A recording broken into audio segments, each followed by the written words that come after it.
Thank you, Bob. I always look at Joan or Becca to know how I'll look at the podium as a shorter person. Thank you. Before I focus on my remarks at hand and my wonderful introduction, I wanted to give special recognition to someone who I did ask if it was okay if I mentioned her, but I don't think she thought I would actually do it. But I did want to take a moment to recognize Emerge alum Emily Krasnow. Some of you may know she actually buried her mother yesterday, and she's still present for this event. Susan Krasnow, her mother, was a special educator for over 40 years, and she delighted in knowing her daughter would be sworn into the legislature in January to fight for those who are underrepresented. And that's what Emerge is all about. So I wanted to recognize you.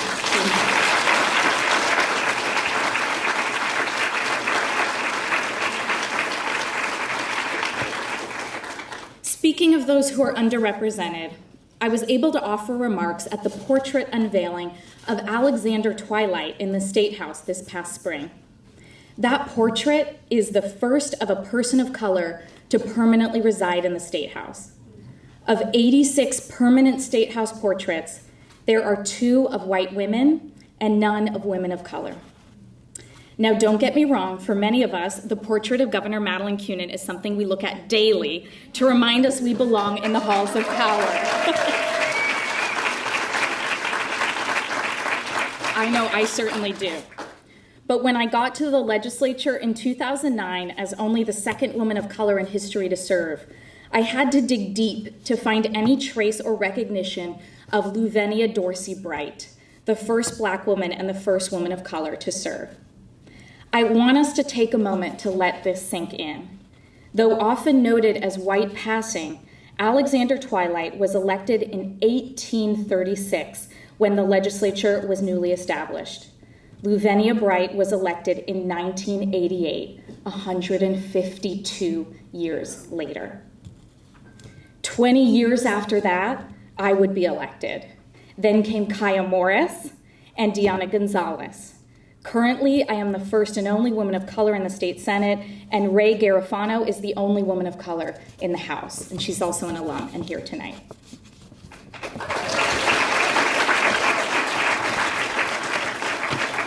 I say all of this because we must do better, and with the help of Emerge and so many of you, we are poised to do better. 43% of our alums on the August primary ballot were women of color. And when we elect Lauren Dees Erickson, Leonora Dodge, Sadia Lamont, Nakuma Polchowski, and Mary Catherine Stone to the legislature this November,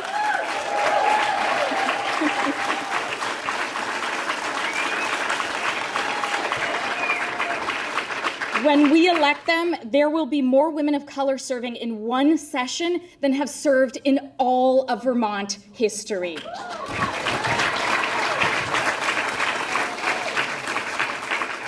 That is more representative democracy for all of us, and one that further bends the arc of the moral universe toward justice.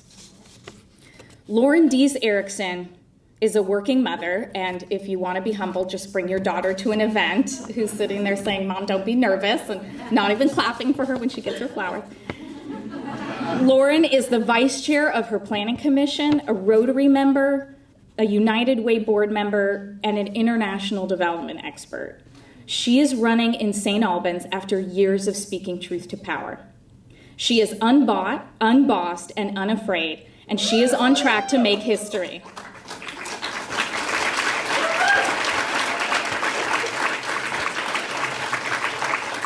When she hasn't been given a seat at the table, she has brought a folding chair and opened the door to let others into the room. If you've made a donation to Lauren, and if you haven't, you should, then you know that her thank you card quotes the great Leslie Knope, right, Elaine, the great Leslie Knope. It reads, "No one achieves anything alone." We know this in Emerge, and that has yielded the beautiful sisterhood we've had for 9 years now in our Vermont chapter. But we have to take this further for women of color. We must recognize that we collectively achieve nothing unless we lift up the voices of Black women in the process.